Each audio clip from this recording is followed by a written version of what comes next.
미국 도로교통안전국이 자율주행차를 위한 연방 자동차 안전 기준을 근본적으로 개편합니다. 이 기준은 1960년대에 인간 운전자를 전제로 만들어진 오래된 규정으로 스티어링 휠, 페달, 미러 같은 전통 하드웨어를 강제했습니다. 이러한 규정은 당시의 기술 수준과 운전 환경을 반영한 것이었지만 세월이 흐르며 자율주행 기술의 급속한 발전과 맞물려 점점 더 부적합해져 왔습니다. 그러나 2025년 9월 20일 발표된 새로운 프레임워크는 이러한 규범적 접근을 버리고 성능 기반 규칙으로 전환합니다. 이 변화는 단순한 업데이트가 아니라 자율주행 시대를 여는 획기적인 전환으로 평가받고 있습니다. 즉, 차량이 특정 하드웨어를 갖추는지 여부가 아니라 실제로 얼마나 안전하고 효과적으로 작동하는지를 객관적인 목표로 평가하며 자율주행 기술의 실생애 적용을 촉진하는 것을 목표로 합니다. 쉽게 말한다면 자율주행차는 어떠한 장치를 장착해야 한다는 기존 규정 대신 자율주행차는 A 조건과 B 거리에서 보행자를 감지하고 안전하게 정지할 수 있어야 한다는 내용으로 규칙이 바뀌는 것으로 허울과 형식이 아닌 실력과 본질을 중시하겠다는 것입니다. 이 접근은 자율주행 시스템의 유연성을 높여 다양한 기술 스택을 가진 개발사들이 더 창의적으로 혁신할 수 있는 여지를 제공합니다. 예를 들어 악천후나 복잡한 도시 환경에서 시스템의 안전성을 테스트하는 구체적인 시나리오를 통해 입증할 수 있게 됩니다. 이 발표는 자율주행 산업 전체에서 중요한 전환점입니다. 기존 규정은 혁신을 막는 장벽으로 작용해 왔습니다. 예를 들어 자율주행차 개발사들은 스티어링 휠 같은 필수 요소를 생략하려면 개별 면제 신청을 해야 했고, 이는 시간과 비용을 소모했습니다. 이러한 과정은 개발 속도를 늦추고 시장 진입 장벽을 높이는 결과를 초래했습니다. 새로운 규칙은 이러한 제약을 제거하고 데이터 중심의 안전 증명을 강조합니다. 미국 도로교통안전국은 이 프레임워크를 통해 자율주행 차량이 인간 운전자보다 우수한 안전성을 입증할 수 있도록 돕겠다고 밝혔습니다. 실제로 인간 운전자의 실수로 인한 사고 비율을 고려할 때 자율주행 시스템이 이를 초월하는 잠재력을 가진다는 점에서 이 변화의 의미는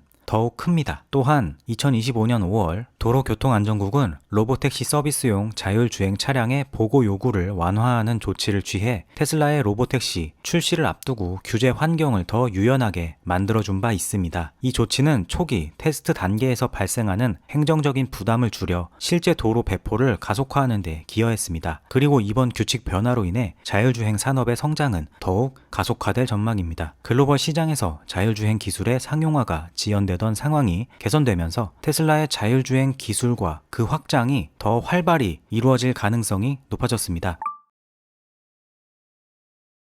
이 규제 변화는 테슬라에게 단순한 규정 업데이트가 아니라 비전 전용 자율주행 전략을 공식적으로 검증하는 역사적인 순간입니다. 테슬라는 2016년부터 FSD 시스템을 개발하며 카메라와 신경망 중심의 접근을 고수해 왔습니다. 이는 인간의 시각 시스템을 모방해 환경을 인식하고 실생의 데이터를 통해 학습하는 방식으로 라이다나 레이더 같은 고가 센서를 배제합니다. 이 전략은 초기 비판을 받았지만 테슬라의 방대한 데이터 수집 능력 덕분에 점차 그 효과가 입증되어 왔습니다. 웨이모나 크루즈 같은 경쟁사는 센서 융합 모델을 채택해 비용이 높아지지만 테슬라는 비전 채택을 통해 대량 생산과 확장성을 강조합니다. 이러한 차이는 단순한 기술 선택이 아니라 테슬라의 전체 비즈니스 모델에 뿌리를 둔 것입니다. 그러나 기존 연방 자동차 안전 기준은 이러한 혁신을 가로막았습니다. 앞서 말했듯 1960년대 규정은 인간 운전자를 가정해 스티어링 휠이나 미러를 필수로 지정했으며 자율주행차 개발사들은 이를 우회하기 위해 면제 신청을 반복해야 했습니다. 이 과정은 법적, 행정적 소모를 초래해 테슬라처럼 빠른 반복 개발을 추구하는 회사에게 큰 걸림돌이 되었습니다. 새로운 성능 기반 규칙은 이 문제를 기본적으로 해결합니다. 미국 도로교통안전국은 이제 시스템의 실제 성과를 중시하므로 테슬라는 수백만 대 차량에서 축적된 주행 데이터를 활용해 안전성을 증명할 수 있습니다. 이 데이터는 단순한 숫자가 아니라 다양한 날씨와 도로 조건에서 수집된 실제 사례들로 구성되어 있어 규제 당국의 검증에 강력한 근거가 됩니다. 예를 들어 FSD가 야간 도로에서 보행자를 감지하고 빠른 시간 내에 정지하는 성능을 데이터로 입증하면 하드웨어 구성에 상관없이 통과합니다. 이는 테슬라의 강점인 인공지능 학습 모델과 딱 맞습니다. 일론 머스크는 과거 트윗에서 인간 눈처럼 보는 시스템이 결국 더 안전하다고 주장해 왔는데 이 프레임워크는 그런 주장을 규제적으로 뒷받침합니다. 머스크의 비전은 이제 추상적인 아이디어가 아니라 구체적인 규제 프레임워크 안에서 실현될 수 있게 된 셈입니다. 경제적, 전략적 의미도 큽니다. 라이다 기반 시스템은 차량당 수천 달러 추가 비용이 들지만 테슬라는 이를 피함으로써 로보택시 함대를 저비용으로 확대할 수 있습니다. 기가팩토리를 가진 테슬라는 현재 하드웨어로 자율주행 차량을 대량 배포할 수 있어 경쟁사 대비 비용 우위를 유지하기 때문입니다. 모델 Y 기반 로보택시만 해도 경쟁사 대비 엄청 빠른 배포가 가능한데 사이버캡이 본격 등판한다면 확장 속도는 더욱 벌어지게 됩니다. 일론 머스크는 과거 사이버캡 생산 라인은 전무후무하며 한 대 생산당 5초밖에 걸리지 않는다고 한 바 있습니다. 이 혁신적인 생산 방식은 기존 자동차 제조의 패러다임을 바꾸는데 규제 변화가 더해지면서 사이버캡을 앞세운 로보택시의 대중화는 더 앞당겨질 전망입니다. 테슬라는 이 기회를 통해 자율주행 네트워크를 더 빠르게 구축하며 모빌리티 시장을 선점할 수 있습니다. 이 승리는 테슬라의 철학, 즉 데이터와 인공지능으로 안전을 증명하는 것을 인정받은 결과로 자율주행 시대의 패러다임을 테슬라 중심으로 재편할 잠재력을 가집니다. 전체적으로 테슬라는 규제 장벽을 넘어 기술 리더십을 공고히 하며 자율주행 시장의 승자가 될 기반을 마련했습니다. 테슬라 인플루언서 파르자드는 테슬라는 연간 200만 대의 테슬라를 생산할 수 있는 역량을 보유하고 있으며 앞으로 몇 년 안에 더 많은 생산 능력을 갖추게 될 것입니다. 라고 하였고 FSD 영상 크리에이터인 척쿡 또한 이것은 엄청난 의미를 지닙니다. 운전 성과를 객관적으로 측정하는 방법을 이해하는 전문가들과 함께 정말 잘 검토되기를 바랍니다. 라고 하였으며 JC 크리스토퍼는 좋은 소식입니다. 그리고 우리는 테슬라가 이 성과 기반 규칙들을 완벽하게 통과할 것임을 알고 있습니다. 마치 중국에서 그곳의 모든 자율주행차 회사들을 상대로 증명했던 것처럼요. 라고 하였고 유저 마이크 P는 제가 최근 본 뉴스 중에 가장 큰 것 같습니다. 비관론자들은 충격에 빠지겠군요. 라고 하였습니다.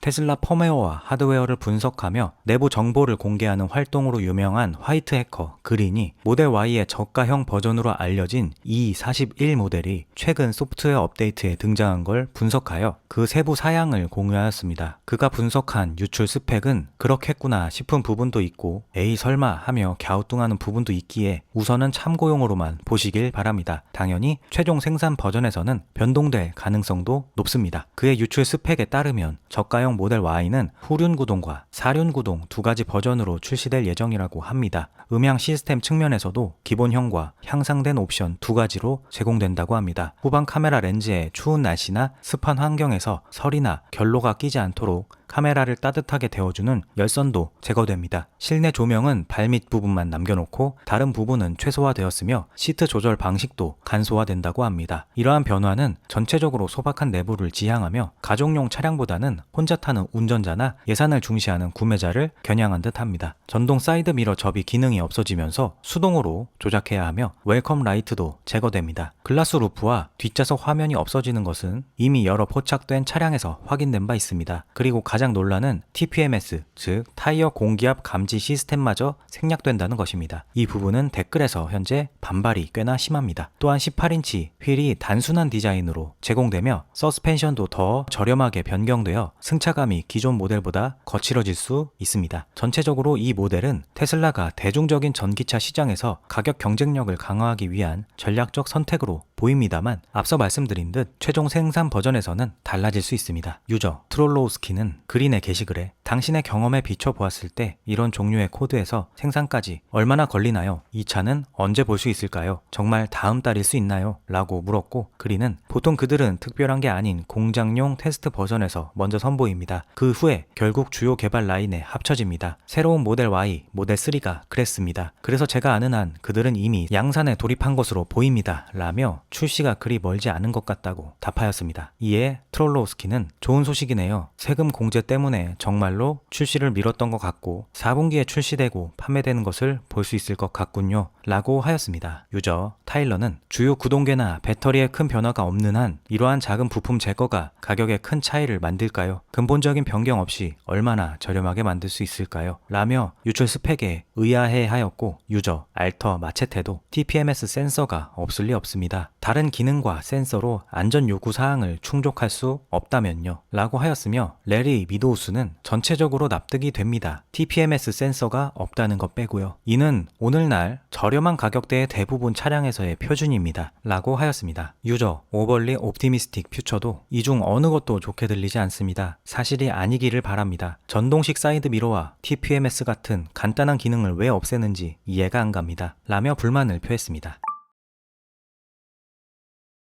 기가 텍사스 드론 관찰자 조 태그마이어는 한국 시간 기준 9월 20일 최근의 기가 텍사스 스냅샷입니다. 오늘은 실제 생산 활동은 눈에 띄지 않으나 출고 주차장과 최종 검사 및 운송 활동이 바빴습니다. 스위치 야드의 확장 기초 작업, 콘크리트 타설, 철근 설치, 코텍스2의 지붕 공사, 내부 바닥 콘크리트 타설, 첫 번째 변압기 설치가 진행 중입니다. 충돌 테스트 시설 서쪽에 덮개가 씌워진 8대 차량이 주차되어 있습니다. 오늘 남서쪽 스테이징 야드와 본 공장 구조적 패키지 영역에서 대형 물품 인도가 많았습니다. 라는 말과 함께 기가 텍사스 상공에서 드론으로 찍은 사진을 공유하였습니다. 게시글에서 단연 눈에 띄는 것은 코텍스 2.0의 건설 근황입니다. 첫 번째 코텍스보다 훨씬 더 큰 규모로 준비 중인 이 건물은 올해 3월 초에 공사가 시작되었습니다. 코텍스 2.0은 테슬라의 AI 훈련 역량을 더 늘리기 위한 슈퍼컴퓨터 시설로 첫 번째 코텍스보다 더 많은 GPU를 설치하기 위해 만들어졌습니다. X유저 콜 그린드가 올린 게시글에 의하면 테슬라는 코텍스 2.0 완공 시 총 30만 개가 넘는 GPU를 보유하게 된다고 하며 이는 FSD 기술과 옵티머스의 발전을 더 가속화할 예정입니다. 즉 테슬라가 더 이상 자동차 회사가 아닌 인공지능 회사로 탈퇴하는 상징적인 건물이 바로 이 코텍스 2.0입니다. 테슬라 인플루언서 니크루즈 파탄에는 코텍스 2.0이 순조롭게 지어지고 있군요 라며 해당 소식을 반겼으며 유저 엘리란 NGR은 진행 상황이 믿기지 않을 만큼 놀랍습니다 라고 하였습니다. X에서는 현재 xAI에 합류한 구글 딥마인드 출신 엔지니어가 큰 화제입니다. 더스틴 트렌은 구글 딥마인드에서 8년간 선임 연구 과학자로 일하며 제미나이 모델의 추가 훈련 평가와 사고 과정 개선을 주도한 인공지능 전문가입니다. 그는 구글 브레인 초기부터 이미지 변환 모델, 텐서 변환 도구 같은 기본 연구 논문을 만들고 제미나이를 100일 만에 출시해 대형 언어 모델 비교 사이트에서 1위로 올린 공로로 잘 알려져 있습니다. 9월 20일 엑스포스트에서 그는 구글 딥마인드를 떠난 이유를 회상하며 털어놓았습니다. 제미나이 개발 과정을 소중히 여기면서도 처음에 나쁜 여론과 오픈 AI의 선점 속에서 구글이 그것을 역전해나간 여정을 자랑스럽게 말했습니다. 하지만 그는 최종적으로 xAI의 매력에 이끌려 합류했다고 합니다. xAI는 컴퓨터 자원, 데이터 확대, 100명 규모의 뛰어난 팀으로 최첨단 대형 언어 모델을 빠르게 만드는 비결을 진심으로 믿고 실천 중이며 구글 때도 본 적 없는 칩 대 사람 비율과 콜로서스2의 고성능 그래픽 칩 도입, 강화 학습과 추가 훈련 확대가 그를 설득한 요인이라고 하였습니다. 팀의 빠른 속도와 일론 머스크가 강조한 가속도가 xAI의 강점이라고 밝혔습니다. 그는 몇 주 전부터 xAI에서 일하며 첫 성과로 그록4 패스트를 출시했습니다. 그록4의 뛰어난 사고 능력을 지키면서도 속도를 15배 빠르게 한 소규모 모델로 그는 이 출시에 기여한 것을 자랑스러워 하였습니다. 그의 글은 무려 1100만 조회수를 기록했습니다. 그만큼 그의 영입 소식이 인공지능 인재 경쟁에서 큰 주목을 받은 것이며 xAI의 큰 승리를 보여줍니다. 유저 오아시스는 xAI 합류를 환영합니다. 딥마인드에서 제미나이를 강력한 모델로 만든 당신의 실적이 말해줍니다. 그리고 그 전문성을 xAI에 쏟아붓는 걸 보는 게 흥미롭습니다. 그록4 패스트의 효율성과 추론 능력의 도약은 독창적인 혁신입니다. 출시에 축하드리고 콜로서스2가 더 큰 승리를 불어넣기를 빕니다. 라고 하였고 유저 카림 온체인도 xAI가 세계 최고 인재들을 끌어들이는 게 당연합니다. 사람들은 관료주의에 방해받지 않고 한계를 밀어붙일 수 있는 곳에서 일하고 싶어 하니까요. 인재와 컴퓨팅의 조합이 혁신을 일으키는 방식이며 일론 머스크가 이에 크게 베팅하고 있는 게 분명합니다. 라며 글을 반겼습니다. 일론 머스크와 도널드 트럼프 대통령이 전격 화해했습니다. 한국 시간 기준 9월 22일 찰리 커크의 추모식에서 두 사람은 옆자리에 동석하였고 악수와 담소를 나눴습니다. 이 순간은 단순한 만남이 아니라 미국 정치의 상징적인 장면으로 평가되며 백악관 공식 계정에서도 기념하는 게시글을 올릴 정도였습니다. 일론 머스크는 트럼프 대통령과 나란히 앉은 사진을 업로드하며 찰리를 위하여 라고 하였습니다. 찰리 커크는 생전 머스크와 트럼프의 갈등이 최고조에 달하던 6월 5일쯤 폭스뉴스의 로라 잉그러엠이 진행하는 프로그램에 출연하여 오늘 둘의 갈등을 보는 것이 힘들고 일부 면에선 유감스럽습니다. 머스크와 트럼프 이 두 사람 모두 인류 문명을 구하는 데 기여한 공로로 큰 찬사를 받을 만한 사람들이기 때문입니다. 일론 머스크는 트위터를 인수해 몇 년 전 X로 바꾸었고 이는 언론의 자유를 해방시켰습니다. 그리고 도널드 트럼프 대통령은 우리가 본 적 없는 가장 놀라운 정치 운동을 만들어냈습니다. 그는 총에 맞고 살아나고 탄핵 위기를 극복하였으며 기소를 당하기도 했습니다. 그리고 그는 항복하지 않고 물러서지 않고 포기하지 않았습니다. 그렇기에 이 공개적인 다툼을 보는 것은 힘든 일이라고 솔직히 말하겠습니다. 하지만 저는 그들이 언젠간 화해할 것이라고 생각합니다. 왜냐하면 깊이 속에서 그들은 같은 것을 원한다고 믿고 싶기 때문입니다. 라며 둘의 화해를 염원하였습니다. 하지만 안타깝게도 그 뒤에도 머스크와 트럼프의 갈등은 더 커져갔고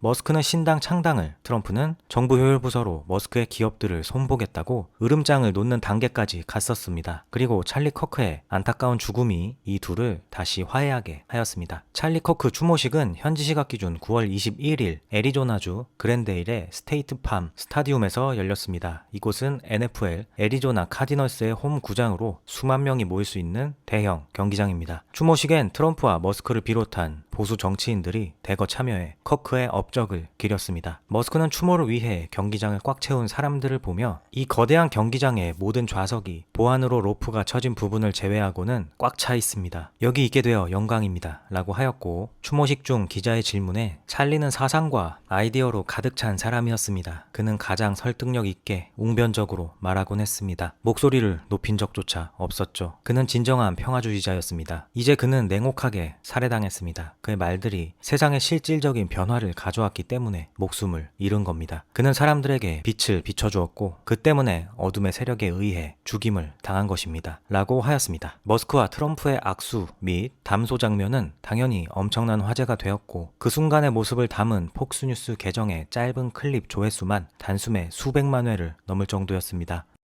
유저 사이먼 우는 제가 기다려온 순간입니다. 우리 모두가 원했던 그 순간, 그리고 커크도 원했던 순간이죠. 대통령님과 일론 머스크가 함께 악과 싸우기 위해 악수를 한 모습은 적절해 보입니다. 라고 하였고 유저 ARN 러스티 또한 전혀 놀랍지 않습니다. 이것이 바로 찰리 커크가 원하던 모습입니다. 그의 유사는 불멸입니다. 이제 그는 세계에서 가장 강력한 사람과 세계에서 가장 부유한 사람을 다시 함께 모았습니다. 찰리 커크를 위하여 라고 하였으며 유저 RS는 머스크가 앉은 자리는 이유가 있어서 비어 있었습니다. 당연히 그를 위한 자리였습니다. 하지만 일론이 언젠가는 그의 그동안의 입장에 대해 명확히 해주면 좋겠네요. 슬픈 사건은 때때로 사람들로 하여금 세상을 다르게 보게 하고 삶의 가치를 깨닫게 합니다. 라고 하였습니다. 트럼프 대통령 또한 행사 후 기자 인터뷰에서 관련 질문에 일론이 와서 인사해줬습니다. 그가 와서 잠깐 이야기를 나눴는데 참 좋았습니다. 우리는 아주 좋은 관계였죠. 그가 와서 정말 기뻤습니다. 라고 답하였습니다. 파이퍼 샌들러가 한국 시간 기준 9월 22일 테슬라의 목표 주가를 상향 조정했습니다. 파이퍼 샌들러 분석가 알렉스 포터는 중국 방문 후 테슬라의 주가 목표를 400달러에서 500달러로 상향 조정했습니다. 알렉스 포터는 중국 전기차 제조사들을 만난 후 일론 머스크가 이 빠르게 추적해오는 경쟁자들을 왜 그렇게 존중하는지 알 수 있었습니다. 실제로 수직 통합된 중국의 OEM들은 테슬라의 가장 큰 경쟁 위협이 될 수 있습니다. 그러나 실세계 AI에 관해서는 얘기가 다릅니다. 이 회사들이 테슬라를 지침으로 삼지 그 반대는 아닙니다. 한 회사 관계자는 테슬라가 0에서 1로 가지 않았다면 우리는 1에서 100으로 갈 수 없다 라고 했는데 결론적으로 테슬라는 자율주행 차량과 로보틱스 분야의 투자 최고 아이디어입니다. 라고 하였습니다. 다만 최근 548달러를 제시한 베어드와는 다르게 파이퍼 샌들러는 테슬라의 우호적인 입장을 취해온 기관입니다. 8월 초 있었던 오토 오토파일럿 재판에서 운전자가 휴대전화를 줍기 위해 전방 주시를 하지 않고 악셀을 밟고 있었음에도 테슬라에게 어느 정도 책임을 인정한 어처구니 없는 판결이 났을 때도 언론 헤드라인들이 과장된 면이 있으며 투자자들이 잠 못 이룰 정도로 심각한 일은 아니다 라며 목표 주가 $400를 유지한 바 있습니다. 일론 머스크는 이 소식을 전하는 소여메리츠의 게시글에 중국은 여러 산업에서 훌륭한 회사들이 많습니다 라며 알렉스 포터의 중국 기업 평가에 동의하였습니다. 유저 패디 샴은 기가 상하이의 차세대 제조 능력은 정말 우수했습니다. 그리고 밤낮 없이 일하는 부지런한 사람들을 보니 정말 인상적이었습니다. 그리고 만난 모든 사람들의 마음가짐은 더더욱 인상적이었습니다 라고 하였고, 유저 타부 투루스는 우리의 무책임한 전임 지도자들과 기업가들이 돈벌이를 위해 미국 제조업을 정체시키기로 결정하지 않았다면 중국에 우위를 주지 않았을 테고 우리는 제조업을 이제 와서 되살리려고 노력할 필요가 없었을 것입니다. 미국은 산 정상에 있었을 것입니다 라며 전임 미국 지도자들과 기업인들의 단기적 이익 추구가 미국의 제조업 쇠퇴를 초래해 중국에 제조 강국 지위를 내준 것을 비판하며 아쉬워하였습니다. 미국의 저명한 벤처 캐피털리스트이자 스페이스X의 초기 투자자로 유명한 스티브 저베스는 최신 로켓 발사 시장 점유율 보고서가 방금 나왔습니다. 스페이스X는 2분기에 모든 위성 발사의 88.5%를 점유했습니다. 2025년 나머지 기간 동안 일론 머스크가 예측한 90% 점유율을 달성할 것으로 보입니다. 그들이 궤도에 올린 무게만 친다면 글로벌 총량의 86%를 담당했습니다 라며 스페이스X의 압도적인 역량을 재확인시켜 주었습니다. 일론 머스크는 이 글의 댓글로 내년에 스타쉽이 실제 탑재물을 실어 더 자주 비행하게 되면 스페이스X는 다른 기업들, 특히 중국이 계속 성장하고 있음에도 불구하고 지구 전체 탑재물의 95% 이상을 궤도에 올릴 가능성이 높습니다. 2027년에는 98%에 달할 수도 있겠죠 라고 하였습니다. 현재 88.5%에서 더 나아가 2027년에는 98%에 달한다는 것은 그야말로 우주 산업을 지배한다는 것입니다. 일론 머스크가 이 계획이 가능하다고 보는 이유는 스타쉽의 압도적인 용량과 재사용성에 기반합니다. 먼저 스타쉽의 페이로드 용량은 저 궤도에서 100에서 150톤을 보낼 수 있습니다. 이는 기존 펠컨 9의 22톤 용량보다 5배에서 7배 크며 재사용 가능성으로 발사 비용을 톤당 $100 미만으로 낮춥니다. 이는 다른 로켓 업체들의 비용을 압도해 시장 가격을 재편합니다. 또한 머스크는 올해 8월 25일 X에서 6년에서 7년쯤 지나면 스타쉽이 24시간 안에 24번 이상 발사되는 날이 올 겁니다 라는 엄청난 계획을 밝히기도 했습니다. 이는 스타쉽의 재사용성, 대량 생산, 그리고 글로벌 페이로드 수요 증가를 바탕으로 한 야심찬 계획으로 연간 수천회 발사를 통해 우주 경제를 재편할 수 있는 기술적 가능성을 강조합니다. 유저 레이시 프레슬리는 이런 궤도 독점 상황은 스페이스X의 재사용 로켓 기술을 최고의 게임 체인저로 보이게 하네요. 이제 10차 발사 테스트를 진행한 스타쉽의 빠른 반복 개발 덕분에 중국은 자전거를 타고 스페이스X라는 이름의 화물열차와 겨루는 꼴이 될 것입니다. 2027년 98%의 계획, 저는 확신합니다. 모든 걸 걸만합니다 라고 하였고, 유저 다이아몬드 빌은 계속 잘 해나갑시다. 기준을 더 높입시다. 일론 당신에게 훌륭한 팀이 있는 것 같습니다. 당신이 해온 모든 일에 존경을 표합니다. 하지만 무엇보다 팀을 선택하고 실행에 옮긴 능력에 존경을 표합니다 라며 그를 응원하였습니다. 스타쉽 11차 발사 예정 시기는 9월 말에서 10월로 예상되며 정확한 날짜는 아직 공식 발표가 되지 않았으나 초기 준비가 현재 들어간 것으로 보이며 실제 발사 날짜는 조만간 공개될 것 같습니다. 10차 발사는 로켓의 발사와 착수, 더미 위성 배포까지 모두 성공하며 차세대 설계에 유용한 데이터를 얻었습니다. 그리고 11차 발사는 10차와 비슷한 비행 경로를 따르지만 10차에서 얻은 데이터를 바탕으로 더 세밀한 기술 검증에 집중할 것으로 보입니다.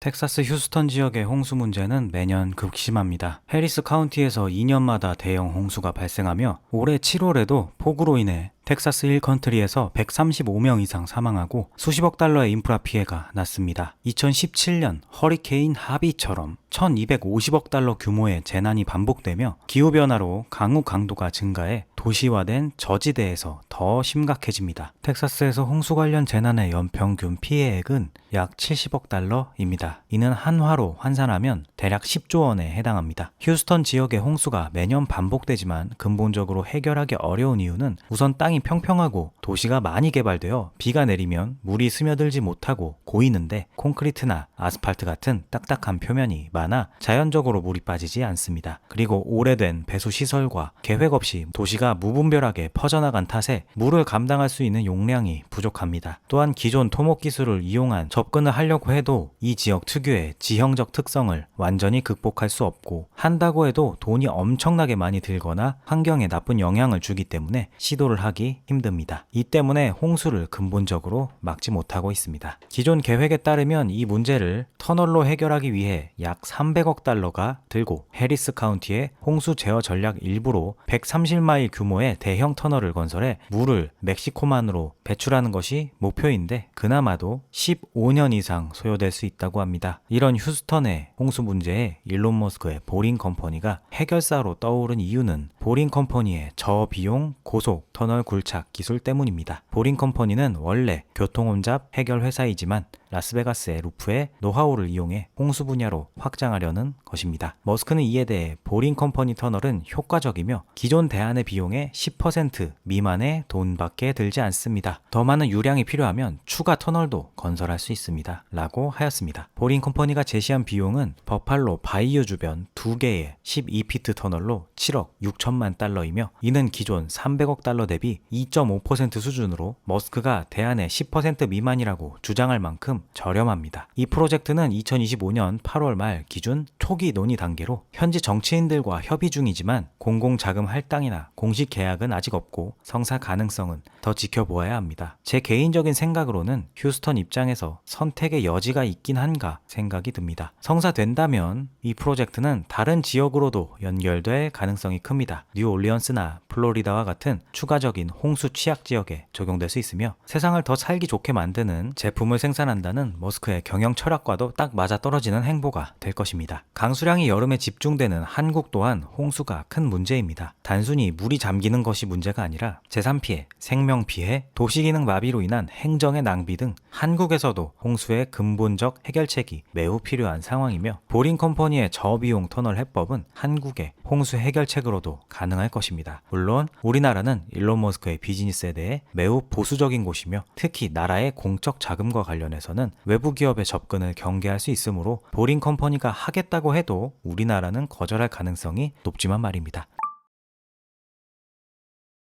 엑스유저, 서핑, 사이버 서저는 한국 시간 기준 9월 21일 밤 이번 주에 테슬라에 또 5만 달러를 투자하겠습니다. 우리 중 대다수가 곧 일어날 일을 모르고 있습니다. 일론이 말한 대로 이것은 인류 역사상 가장 큰 부의 이전이 될 것입니다. 테슬라가 자율주행을 주도할 것입니다. 라는 글을 업로드하였습니다. 그리고 일론 머스크는 한국 시간 기준 9월 22일 이 글에 부의 이전이 아니라 부의 창출입니다. 파이가 훨씬 커질 것입니다. 제로섬 게임의 반대입니다. 라고 답하였습니다. 일론 머스크의 발언은 테슬라의 성장하는 사업들이 가져올 경제적 변혁을 강조하며 단순한 부의 재분배, 즉 기존 경쟁사의 파이를 뺏어오는 것이 아닌 새로운 가치 창출, 즉 새로운 파이를 만드는 관점을 제시합니다. 이것은 테슬라의 로보택시 비즈니스가 단순히 기존 택시 산업이나 승차 공유를 대체하는 데 그치지 않고 완전히 새로운 경제 생태계를 만들어낼 것이라는 비전입니다. 예를 들어 자율주행 차량이 24시간 운영되며 인간 운전자 없이 수익을 창출하면 기존 교통 시스템의 한계를 넘어 효율성과 접근성을 극대화할 수 있습니다. 이로 인해 운송 비용이 급감하고 사람들의 시간과 자원이 다른 생산적 활동으로 이동해 전체 사회의 부가 증대됩니다. 파이가 훨씬 커질 것입니다. 라는 비유는 경제학에서 자주 쓰이는 표현으로 자원 총량이 증가한다는 의미이고 새로운 시장이 개척된다는 의미입니다. 제로섬 게임의 반대라는 부분은 테슬라의 기술이 윈윈 상황을 만들어낸다고 강조합니다. 예를 들어 기존 택시 기사들은 일자리를 잃을 수 있지만 자율주행 인프라 구축으로 새로운 직업, 데이터 분석가, AI 엔지니어 등이 탄생하여 전체 사회의 생산성은 더욱 커지는 것입니다. 앞서 말씀드린 자율주행 로보택시 네트워크뿐만 아니라 에너지 사업은 2023년 넥스트 빅 퓨처의 브라이언 왕의 분석에 의하면 2030년 4천억 달러, 2040년엔 1조 달러로 성장할 것으로 전망되며 이 또한 기존 산업의 대체가 아닌 전체 에너지 시장의 확대를 전제한 것입니다. AI와 옵티머스까지 더하면 거부하면 테슬라는 자동차 회사가 아닌 종합기술 플랫폼으로 진화하며 전체 산업을 재정의합니다. 이는 제로섬이 아닌 윈윈 구조로 사회의 전체 생산성을 높여 새로운 부를 창출하는데 일론 머스크는 초점을 맞추는 것입니다. 유저 아담 로위즈는 너무 많은 사람들이 부스러기 쟁탈에 집중하고 있습니다. 이는 잘못된 사고 방식입니다. 우리는 파이를 키우는 방법에 더 집중해야 합니다. 비록 작은 조각을 가지더라도 파이가 훨씬 커지면 우리는 모두 더 많은 것을 가질 수 있습니다. 라며 머스크의 발언에 동의하였고, 유저 알렉스 페이글도 사람들은 종종 새로운 능력이 등장할 때 시장이 얼마나 빠르게 확장될 수 있는지를 과소평가합니다. 자율주행은 단순히 운전자를 대체하는 것이 아닙니다. 그것은 완전히 새로운 서비스와 비즈니스 모델을 열어줄 것입니다. 라고 하였습니다.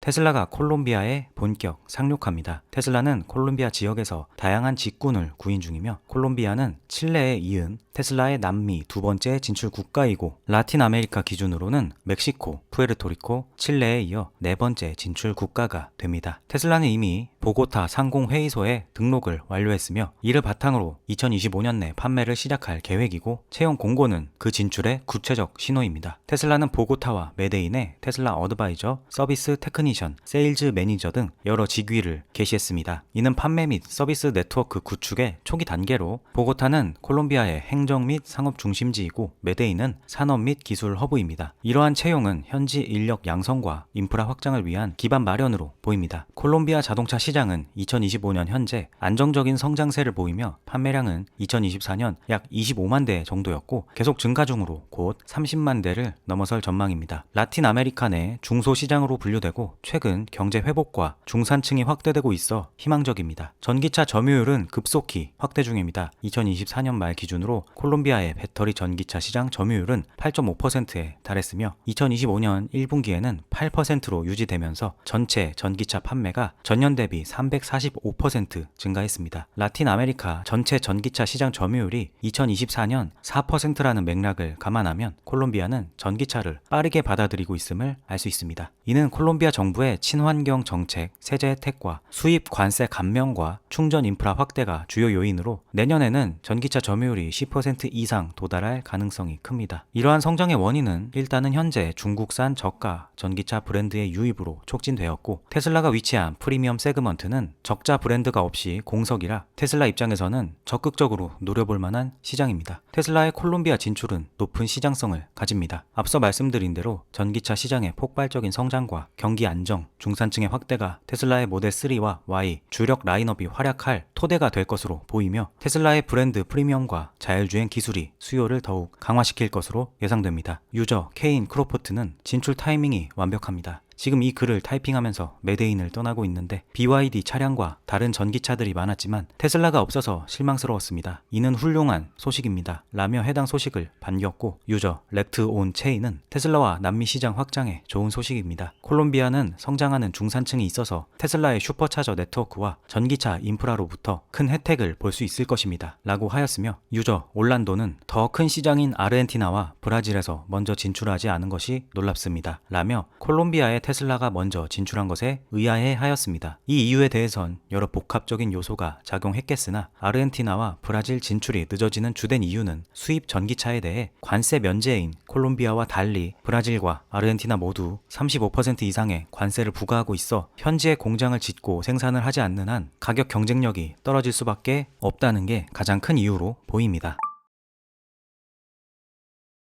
주인장의 환절기 비염악화로 인해 긴 녹음이 힘들어져 이번 소식은 제가 전해드리겠습니다. 저는 그룹 컴패니언의 애니입니다. 테슬라의 세계 최초 500kW 슈퍼차저 스테이션이 캘리포니아주 캠벨시에 위치한 커크우드 플라자에서 건설 중입니다. 다만 500kW라고 해서 기존 모델 섹시 차량의 충전 속도가 빨라지는 것은 아니며, 해당 차량들은 기존 V3 슈퍼차저와 동일한 250kW 수준으로 유지합니다. 단 사이버트럭은 30% 더 빠른 충전이 가능합니다. 테슬라의 500kW V4 슈퍼차저는 현재 400V 아키텍처를 사용하는 기존 모델 S, 3, X, Y 차량에는 충전 속도를 크게 바꾸지 않지만, 미래에 출시될 고전압 800V 이상 시스템을 탑재한 신규 차종이나 기존 모델의 풀체인지 버전을 위해 설계된 인프라입니다. 테슬라의 500kW V4 슈퍼차저 도입은 미래 출시될 신규 차종 대부분이 800V 고전압 아키텍처를 채택해 더 빠른 고속 충전을 지원할 것을 강하게 암시합니다. 이 슈퍼차저가 설치되는 장소는 캠펠시의 상업 중심지로 월그린스 매장 앞 시가지 내 활기찬 쇼핑 및 편의시설 밀집 지역입니다. 캠펠시 자체는 실리콘밸리 남부에 위치한 소규모 도시로 인구 약 4만 2천 명이지만 산호세와 가까워 일상적으로 출퇴근과 쇼핑으로 차량 이동량이 상당히 많습니다. 특히 이 위치는 고속도로 접근성이 우수하며 주변 교통량이 피크타임에 하루 수만 대 수준으로 붐비는 편입니다. 이러한 교통 패턴 덕분에 전기차 이용자들에게 편리한 충전 지점으로 적합합니다. 유저 아람 기르 호사이는 이 500kW 슈퍼차저는 전기차 인프라에 중대한 도약을 나타냅니다. 사이버 트럭과 섹시 차량에 대한 더 빠른 충전만을 위한 것이 아닙니다. 확장 가능하고 비용 효율적인 네트워크를 구축하는 데 있습니다. V4 캐비닛이 더 작은 공간에서 2배 많은 충전기를 구동함으로써 우리는 더 밀집되고 접근하기 쉬운 충전 통로를 보게 될 것입니다. 장거리 여행과 고수요 장소에 대한 진정한 게임 체인저입니다. 라고 하였습니다.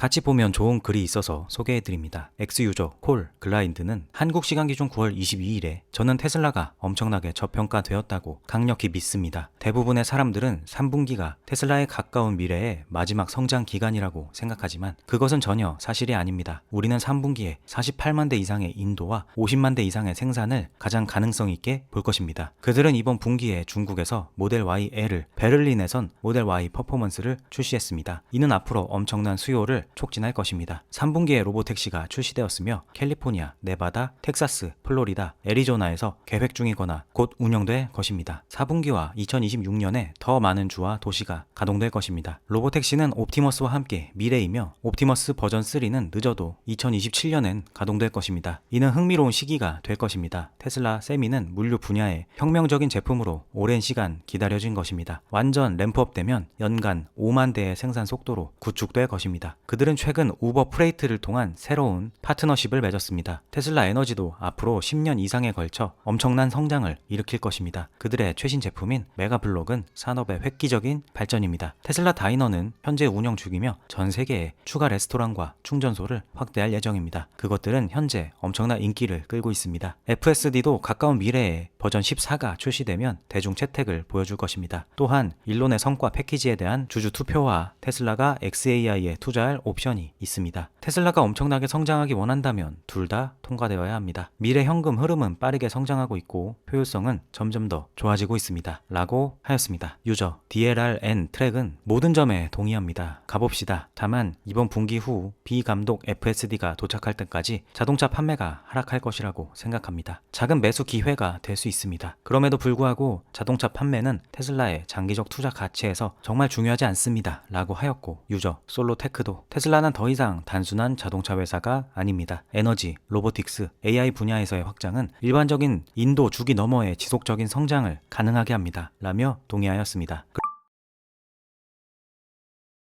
한국 시간 기준 9월 23일 엑스유저 크리스틴 네트는 저는 물론 테슬라를 사랑합니다. 일론의 보상 패키지에 찬성 투표하세요. 라는 글을 업로드하며 테슬라 주주들에게 일론 머스크의 보상 패키지에 찬성 투표를 촉구하였습니다. 그리고 일론 머스크는 이 글의 댓글로 이것은 보상에 관한 일이 아닙니다. 우리가 수백만 대의 옵티머스 로봇을 만들 때 안전을 확보하기 위한 충분한 의결권을 갖고 있느냐에 대한 것입니다. 저는 미래의 테슬라 주식을 직접 소유하지 않은 주주 활동가들에 의해서 의결권을 행사할 수 없는 그런 미래가 오지 않길 바랍니다. 라고 하였습니다. 일론 머스크의 이 말은 단순한 보상 논쟁을 넘어 테슬라의 장기적 생존과 혁신을 위한 호소입니다. 그는 보상 패키지를 금전적 이득에 관한 것이 아니고 수백만 대의 옵티머스 로봇 생산처럼 위험하고 야심찬 프로젝트에서 안전을 보장할 수 있는 충분한 영향력을 갖느냐, 갖지 못하느냐로 재정의합니다. 머스크는 8월 1일에도 참고로 현재 테슬라 주식에 대한 개인 대출은 없습니다. 또한 옵션에 대한 세금이 약 45%이므로 의결권 증가의 순이익은 대략 4% 정도입니다. 수백만 대의 로봇을 만들고 나서 활동가들에 의해 쫓겨나 공공안전이 최우선으로 유지되지 못할까봐 걱정됩니다. 라며 같은 내용을 호소한 바 있습니다. 아크인베스트의 분석가 브렛 윈트는 일론 머스크의 이런 호소에 안전 문제도 문제이지만 활동가 주주들이 의결권을 갖게 되면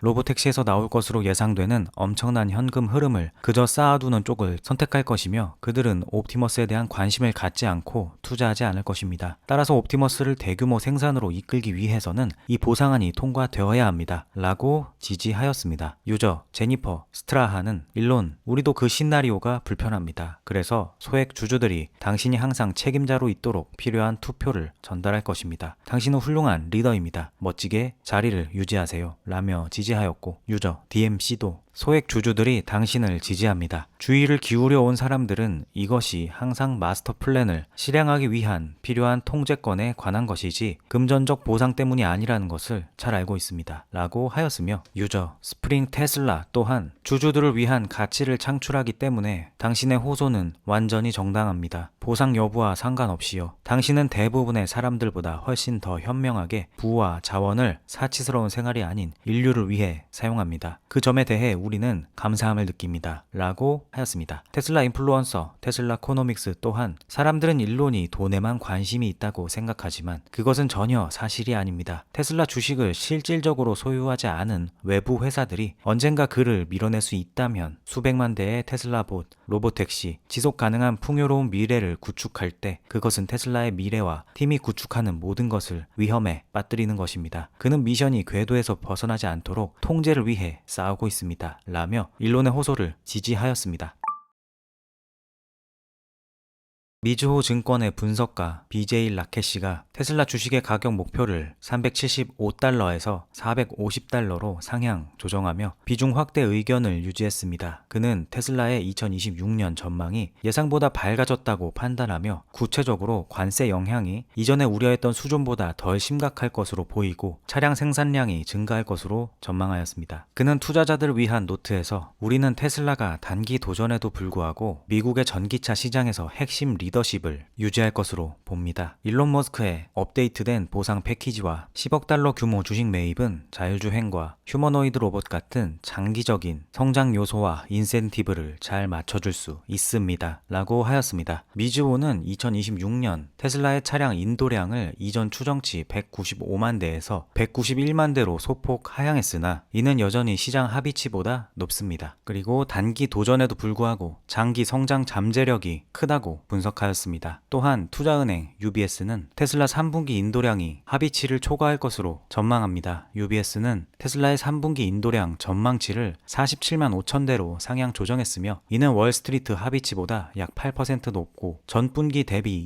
24% 증가한 수준입니다. 이 상향은 IRA 세제 혜택 종료를 앞둔 미국의 강한 수요, 2023년 중반 이후 사상 최고의 미국 인도량, 그리고 유럽, 중국, 터키, 한국에서의 견고한 성장세를 반영한다고 하였습니다. UBS는 인도량이 생산량을 약 7% 초과하고 2분기 재고를 줄일 것이라 예상하지만 단기적인 전망만 긍정적이고 4분기에는 순차적으로 42만 8천 대로 하락할 것으로 전망하며 목표 주가 또한 매도 등급을 유지하고 215달러로 제시 중입니다. 유저 J5는 목표 주가 상승 소식에 테슬라가 마땅히 받을 인정을 받는 걸 보는 게 기쁩니다. 그들의 혁신 수준은 지금 당장 비교할 데가 없습니다. 라고 하였고 유저 세바스티안 솔레이는 그건 큰 상승이네요. 그들이 더 많은 AI와 에너지의 상승 잠재력을 반영하고 있는 것 같습니다. 다른 사람들이 따를지 아니면 이것이 홀로 나온 의견인지 궁금하네요. 어쨌든 분위기가 꽤 낙관적으로 변하고 있는 것 같습니다. 라고 하였으며 유저 노미는 이 연구 보고서들은 완전히 무시해야 한다고 생각합니다. 그들은 전혀 예측적이지 않습니다. 그들은 먼저 가격 움직임을 지켜본 후 현재 가격으로 목표 가격을 올리거나 더 나쁘게는 며칠 전 가격으로 조정합니다. 라며 가격이 움직이는 것을 보며 목표 주가를 변동시키는 분석가들의 불만을 표하였습니다.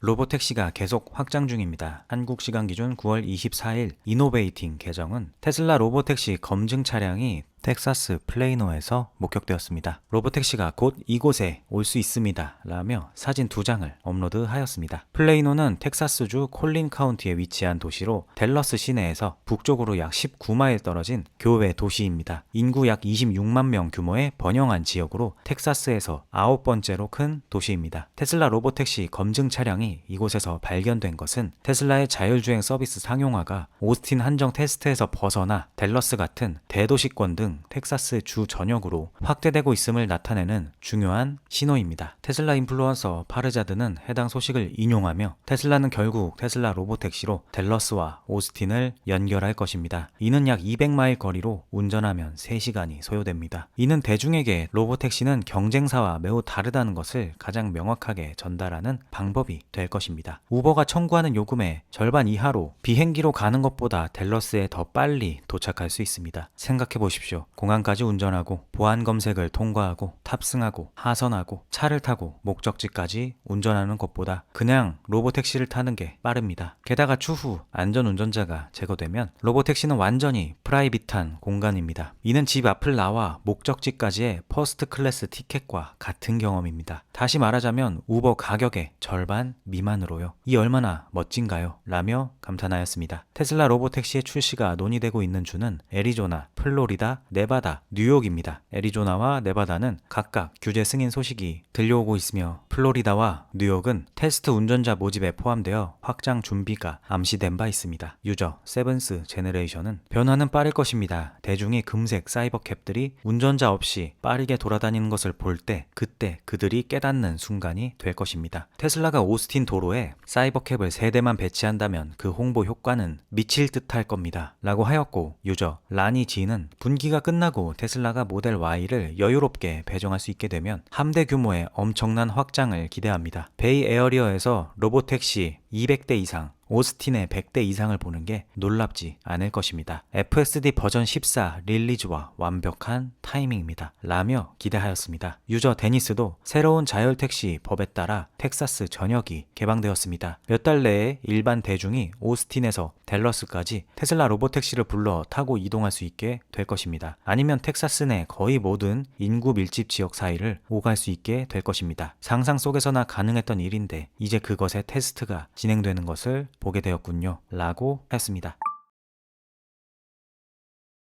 뉴럴링크의 6번째 수술 환자인 롭 그라이너가 한국 시간 기준 9월 24일 X에 근황을 전했습니다. 롭 그라이너는 뉴럴링크가 제 삶에 부여해주는 것들은 정말 미치도록 엄청납니다. 이건 쿼드 스틱이나 음성 명령, 심지어 입으로 클릭하는 글라스 하우스 같은 장치랑 뉴럴링크를 완벽하게 연결해서 쓰는 걸 보여주고 있습니다. 특히 저한테는 완전 유용합니다. 솔직히 지금 제 삶에서 뉴럴링크만큼 효율적이고 신나는 건 없습니다. 다음이 뭔지 벌써부터 기다려집니다. 라며 수술 후 되찾은 디지털 자율성과 그로 인한 삶의 변화에 매우 만족한다고 전하였습니다. 롭 그라이너는 2022년 12월에 일어난 자동차 사고로 목 아래부터 사지가 마비된 상태입니다. 그전에는 10년 이상 애견 훈련사로 일하며 동물과 활동적인 삶을 살아왔습니다. 사고 이후 그는 뉴럴링크의 뇌 컴퓨터 인터페이스 기술이 사지 마비 환자들의 일상을 바꿀 수 있다는 소식에 큰 영감을 받아 지원을 결심했습니다. 실제로 그는 뉴럴링크의 6번째 수술 환자로 선정되어 2025년 6월 14일에 수술을 받았습니다. 수술 후 그라이너는 생각만으로 비디오 게임을 즐기고 컴퓨터를 조작하며 일상생활을 훨씬 더 효율적으로 개선할 수 있게 되었습니다. 뉴럴링크의 여정도 빠르게 진행되고 있습니다. 가장 주목을 받는 것은 블라인드 사이트로 시각장애인을 위한 시각 보철 기술이며 뇌의 시각 피질에 직접 신호를 전달해 인공 시력을 생성하는 것을 목표로 합니다. 9월 5일 머스크는 X에서 2026년에 시각장애 환자에게 제한적 시력을 복원하는 임상 시도를 시작할 수 있다는 계획도 밝혔습니다. 뉴럴링크 공식 계정은 올 여름 업데이트에서 우리는 사람들의 삶을 변화시키는 기술을 개발하고 있습니다. 운동, 언어, 시각장애를 가진 사람들에게 자율성을 회복할 수 있도록 도와주기 위해 그들이 마음으로 컴퓨터와 로봇팔을 제어할 수 있게 하고 생각을 텍스트로 출력하며 시각인식을 생성할 수 있게 합니다. 이 자금으로 더 많은 사람들에게 삶을 바꾸는 능력을 제공하는 길을 가속화하고 뇌 컴퓨터 인터페이스 가능성을 계속해서 확장할 것입니다. 라고 한 바 있습니다. 유저 멜바 포로는 성경에서 예수가 하신 일들 중에서 병든 자, 절름발이, 맹인을 고치는 것이 놀랍다고 생각합니다. 종종 제가 그것을 할 수 있기를 바랬습니다. 일론, 당신이 그걸 하고 계십니다. 당신은 이 사람들에게 큰 축복입니다. 이 일에서 당신의 성공을 기도합니다. 우리 모두를 위해 해주시는 모든 것에 감사드립니다. 라고 하였고 유저 너디너스는 당신은 수많은 사람들에게 선구자입니다. 진척 상황을 계속 공유하세요. 그게 제 하루를 밝혀줍니다. 라고 하였으며 유저 FB 러스티 워커는 로브, 당신이 앉은 자리가 마치 지휘센터처럼 인상적이네요. 다양한 입력 방법들 사이에 원활한 통합에 대한 당신의 경험을 읽는 게 너무 재밌습니다. 이것이 정말 미래이군요. 라며 그를 응원하였습니다. 마지막 소식으로는 지난주 중국에서 17,300대의 신규 테슬라 차량이 보험에 가입되었습니다. 이는 2025년 3분기 최고 주간 기록이며 전주 대비 무려 13% 증가한 수치라고 합니다. 작년 같은 기간 누적 판매량을 비교하면 올해는 약 5% 정도 부족하긴 하지만 모델 Y의 업데이트를 위한 생산 라인 전환을 감안하면 굉장한 선방이라고 생각됩니다. 심지어 한 소식통에 의하면 모델 Y L의 경우 수요를 쳐내기 위해 국경절 연휴 기간에도 쉬지 않고 생산 라인을 돌릴 거라고 합니다. 세계 최대 전기차 시장인 중국에서 수많은 경쟁 차량들의 도전 속에서도 계속해서 활약하는 테슬라가 정말 대단하다고 느껴집니다. 테슬라 인플루언서인 제임스 캣은 이 소식을 인용하며 중국의 2분기 부진 이후 이번 분기의 강세는 개인적으로 예상 못해서 놀랍습니다. 17,300대는 엄청난 주간 실적입니다. 라며 놀라움을 전하였습니다. 유저 아미로 호세인 JPL도 지난주 중국에서 17,300대의 테슬라가 보험에 가입된 것이 정말 멋집니다. 주간 13% 성장률은 결코 작은 성과가 아닙니다. 이 상승세는 테슬라의 지역 모멘텀을 정말 잘 보여줍니다. 이 속도라면 생산 흐름과 수출을 최적화할 수 있을 것입니다. 테슬라는 확실한 흐름을 타고 있습니다. 이걸 더 어떻게 밀어붙일 수 있을지 궁금하네요. 라고 하였습니다. 게빈 뉴섬 캘리포니아 주지사가 테슬라에 대한 엄청난 망언을 하였습니다. 그는 테슬라의 성공이 캘리포니아 규제와 보조금 덕분이라고 주장하며 그 없이는 일론 머스크나 테슬라가 존재하지 않았을 것이라고 말했습니다. 게빈 뉴섬 주지사의 망언은 현지 시각 기준 9월 24일 뉴욕에서 열린 기후 주간 행사에서 도널드 트럼프의 기후 변화 부정 발언을 강하게 비판하는 자리에서 나왔습니다. 게빈 뉴섬 주지사는 트럼프의 정책이 청정 에너지 시장을 중국에 넘겨줄 것이라고 경고하며 캘리포니아의 환경 리더십을 강조하는 과정에서 테슬라를 예로 들었습니다. 게빈 뉴섬은 2020년 9월 저는 캘리포니아 주지사로서 2035년까지 모든 새 차와 승용 트럭 판매를 배출가스 제로 차량으로 의무화하는 주 차원의 행정명령에 서명했습니다. 그러나 그것은 최근 의회와 트럼프 행정부에 의해 취소되었습니다. 전기차 시장이 만들어진 건 우리 캘리포니아 덕분입니다. 캘리포니아의 규제 프레임워크가 없었으면 일론 머스크도 테슬라도 존재하지 않았을 겁니다. 두말할 필요 없이 그것은 존재하지 않았을 겁니다. 그것은 우리의 규제들 덕분이었고 우리가 준 보조금들 때문이었으며 테슬라가 저희 주에서만 받은 32억 달러 이상의 보조금이 이 시장을 만들었습니다. 라고 하였습니다. 이번 게빈 뉴섬 주지사의 발언, 즉 캘리포니아의 규제와 32억 달러 보조금이 테슬라 성공의 전부라는 주장에 테슬라 커뮤니티는 강하게 반발하고 있습니다. 반발의 주요 근거는 뉴섬의 역사적 시기 왜곡과 보조금의 규모 과장, 그의 위선적인 태도로 요약되며 커뮤니티를 이를 공로 도둑질, 정신 승리로 비판합니다. 먼저 시기의 오류를 지적하는 반응이 많습니다. 테슬라는 2003년에 설립됐고 머스크는 2004년에 합류했는데 게빈 뉴섬은 2019년에 주지사가 됐습니다. 그리고 캘리포니아의 제로 배출 차량 규제는 1990년대부터 시작된 주 정책으로 뉴섬 이전 주지사들이 만든 것이었습니다. 두 번째로 32억 달러 보조금 규모가 과장됐다는 주장입니다. 이 금액은 주로 GEV 크레딧 과 소비자 리베이트를 포함하는데 GEV 크레딧은 캘리포니아 주의 환경 규제에서 나온 간단한 포인트 제도로 자동차 회사들이 매년 팔아야 하는 전기차나 수소차 같은 배출 제로 차량의 비율을 정해두고 그 목표를 채울 때마다 크레딧을 줍니다.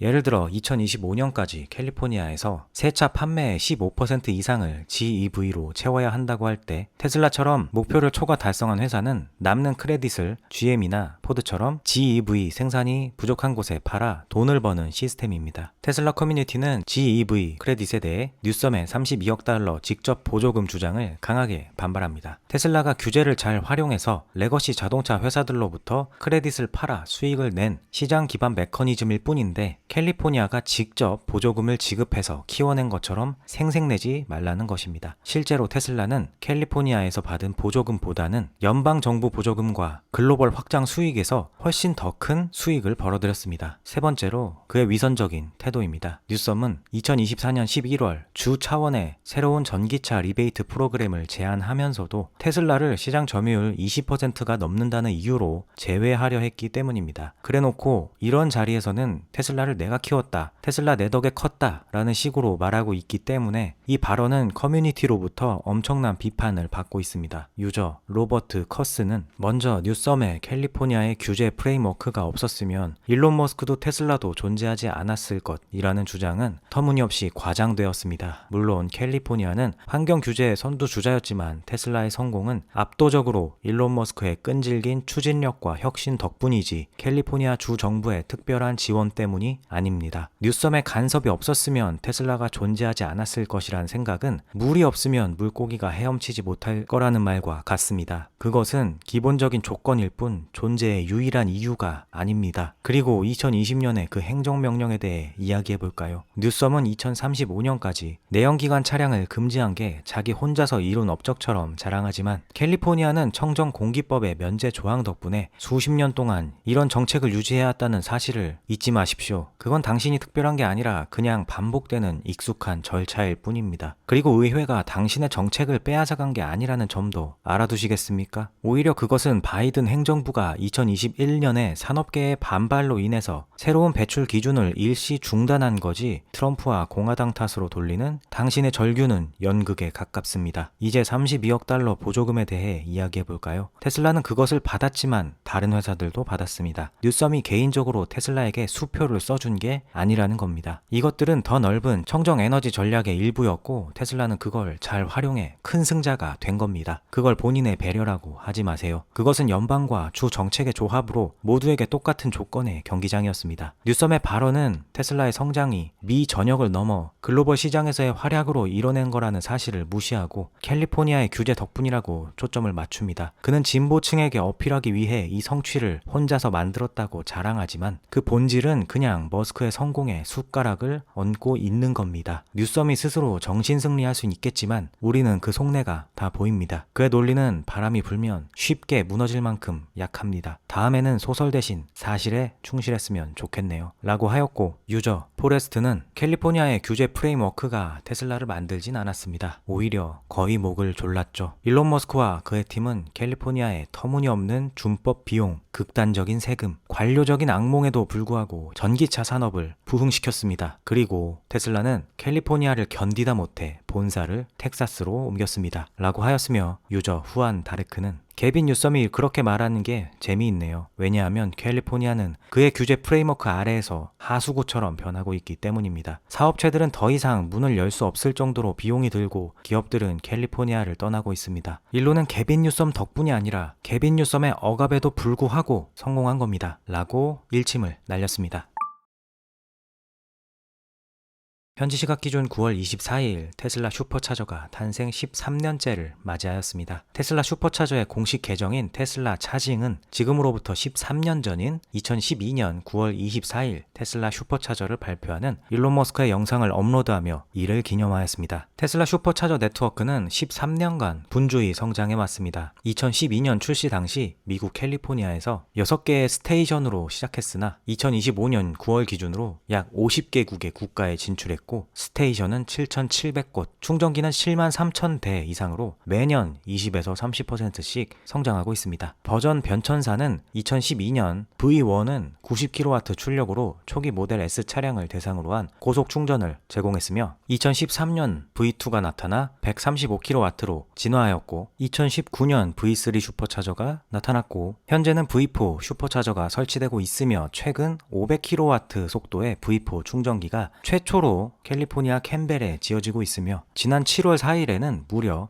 168개의 충전기를 가진 슈퍼차저 스테이션을 부분 오픈하기도 하였습니다. 타사 차량의 개방은 2023년 NACS 표준을 공개하면서 본격화되었습니다. 2025년 북미의 15,000개 이상 충전기와 유럽의 70% 이상의 네트워크가 포드나 GM 같은 타사 제조사 차량의 어댑터나 내장 포트로 이용 가능해지면서 글로벌 충전 인프라의 표준이 되었습니다. 한국 시간 기준 9월 6일 맥스드 제거가 X에 게재한 아티클에 따르면 테슬라가 2012 2012년에 첫 슈퍼차저를 열었을 때 다른 기업들은 충전에 투자할 의향이 전혀 없었고 테슬라는 혼자 하기엔 버거웠으나 충전은 지속 가능한 미래를 위해 필수적이라 생각하여 자체적으로 그것을 구축하기로 결정했다고 합니다. 그리고 13년이 지난 것이고 이렇게 눈부시게 성장했다는 것이 정말 대단합니다. 그리고 테슬라 차징은 또 하나의 기념적 사진을 업로드하였는데 바로 주 정부 소유 고속도로 표지판에 슈퍼차저가 표시되기 시작했고 앞으로 계속 늘어날 계획이라는 것입니다. 테슬라 슈퍼차저 팀의 수장 맥스드 제거는 해당 게시글을 인용하며 미국 내에서 테슬라로 가능한 로드트립의 99.98% 이상이 이미 가능합니다. 테슬라 운전자들은 차량 터치스크린을 통해 이를 알지만 너무 많은 사람들이 이에 대해 모릅니다. 테슬라 슈퍼차저를 표시한 최초의 주 정부 소유 고속도로 표지판이 이제 시행됩니다. 우리는 이를 더 광범위하게 확대할 계획입니다. 희망컨대 이것이 일반 대중의 주행거리 불안을 주행거리 자신감으로 바꾸는데 도움이 되기를 바랍니다. 라고 하였습니다. 유저 오트마르는 13년 전 이 발표가 제가 테슬라에 투자한 이유였습니다. 제 인생 최고의 투자였습니다. 20년 동안 전기차 업계에서 일해왔기 때문에 슈퍼차저가 전기차의 주행거리 문제를 해결할 수 있다는 걸 전 알고 있었습니다. 지금도 여전한 사실입니다. 테슬라보다 충전 네트워크를 더 잘할 회사는 없습니다. 라고 하였고 유저 사이먼 언리시드도 테슬라의 슈퍼차저 사업은 먼 길을 왔고 그 성장을 지켜보는 건 놀라웠습니다. 축하드리며 앞으로도 많은 성공의 여정을 위해 건배합니다. 라고 하였으며 유저 쿨 실버는 테슬라가 처음부터 충전 네트워크를 시작할 결심을 했다는 게 정말 미쳤네요. 이제 다른 브랜드들이 사용하는 표준을 세운 겁니다. 라고 하였습니다.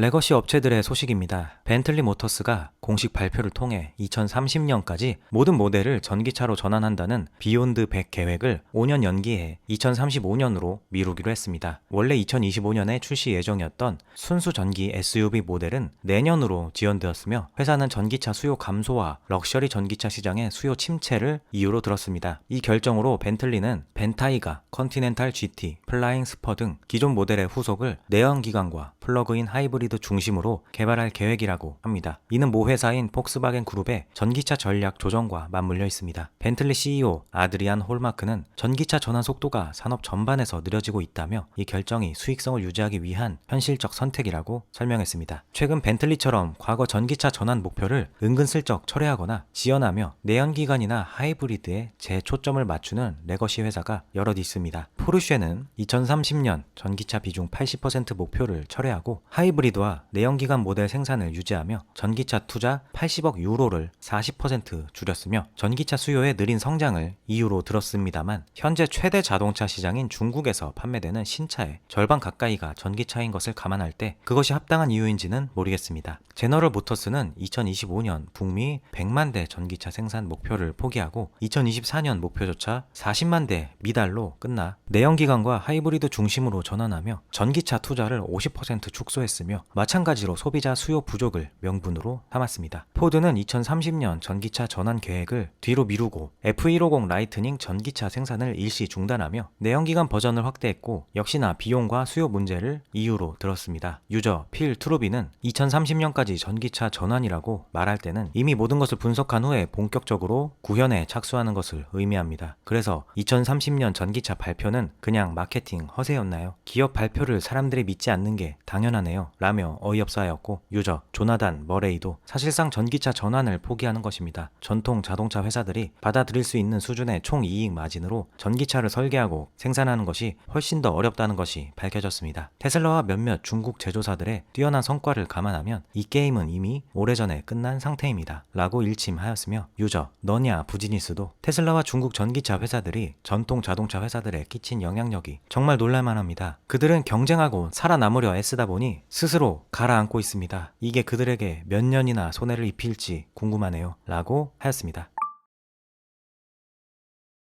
실리콘밸리의 저명한 벤처 캐피털 투자자이자 올인 팟캐스트의 호스트로 활동 중인 제이슨 카날리스는 한국 시간 기준 9월 24일 최근 있었던 3번의 테슬라 FSD 주행은 완벽했습니다. 하드웨어 4와 13.x 버전으로 매우 가까워진 느낌이 들지만 안전이 최우선입니다. 안전 운전자가 있는 건 부끄러운 일이 아닙니다. 정말 완벽해야 하니까요. 그래서 모두들 진정하고 그들이 일하게 내버려 두세요. 라며 FSD에 대한 만족감을 표했습니다. 그리고 그리고 한국 시간 기준 9월 25일 일론 머스크는 이 글의 댓글로 FSD 14.0 버전은 다음 주에 초기 광범위하게 릴리즈되며 그 후 14.1은 약 2주 후에 그 뒤에 14.2가 배포됩니다. 14.2에서는 차가 거의 자아가 있는 존재처럼 느껴질 겁니다. 라며 다음 주 FSD 14 버전이 배포된다는 빅 뉴스를 전하였습니다. 일론 머스크는 지난 8월 11일 약 6주 후 FSD 릴리즈는 10배 높은 매개 변수와 많은 다른 개선으로 극적인 향상을 가져올 것입니다. 지금 훈련과 테스트 중입니다. FSD 14의 실제 세계 안전성이 확인되면 그것이 얼마나 놀라운지 알게 될 것입니다. 라고 한 바 있습니다. 그리고 FSD 14가 다음 주 배포라고 한다면 얼추 그가 제시했던 6주 타임라인과 맞아 떨어지며 첫 릴리즈부터 광범위하게 배포될 것이라 그가 직접 밝혔기 때문에 다음 주부터는 FSD 버전 14에 대한 후기들이 그야말로 쏟아질 것으로 보입니다. FSD 14는 FSD 13 대비 모델 크기와 아키텍처에서 극적인 업그레이드를 보일 것으로 추측됩니다. 가장 두드러진 변화는 앞선 일론의 발언대로 매개 변수가 10배 증가하는 점으로 이는 더 복잡한 시나리오, 예를 들어 복잡한 교차로나 예상치 못한 보행자 행동 등을 더 정확하게 예측하고 처리할 수 있게 할 것으로 보입니다. 머스크는 이와 관련해 8월 20일 FSD 버전 14는 버전 12에 이어 테슬라 AI의 두 번째로 큰 업데이트입니다. 라며 대대적인 변화를 예고한 바 있습니다. 특히 운전자 개입을 줄이는 전방 주시 알림이 크게 완화되어 자율주행 경험의 질이 한층 더 개선되고 자연스러워질 것으로 예상됩니다. 유저 로버트는 너무나 기다려집니다. FSD 버전 13은 고속도로가 많고 이상한 교차로, 정지 표지판 등 복잡한 재출퇴근 경로에서 매일 저 대신 운전을 해주는 저만의 운전기사입니다. 14 버전의 배포에 맞춰 촬영용 카메라 장비를 하나 구매해야겠네요. 라고 하였고 유저 잔슨 조셉 체코는 많은 사람들이 여전히 자율주행 차량 분야에서 최고인 테슬라와 그 다음 후발주자 사이의 거대한 격차를 이해하지 못합니다. 그것은 인간과 침팬지 사이의 차이와 같습니다. 라고 하였으며 테슬라 인플루언서 파르자드는 자아를 가진 듯한 자동차가 실제로 어떤 모습일지 상상해 본 적이 없었는데 그 생각만으로 정말 놀랍습니다. AI6까지 테슬라의 FSD는 아마 인간 운전자보다 10배에서 100배 더 안전하게 운전할 수 있을 것이며 이는 500만에서 5천만 마일마다 한 번의 사고만 발생한다는 뜻입니다. 이는 아마 2028년이나 2029년쯤일 것입니다. 대부분의 사람들은 이 말을 듣고 터무니없다고 생각할 테지만 AI 기술의 발전 속도를 보면 불가능한 얘기가 아닙니다. 특히 테슬라가 실제 세상에 적용한 AI 기술을 보면요. 정말 기대되는 이야기입니다. 라고 하였습니다.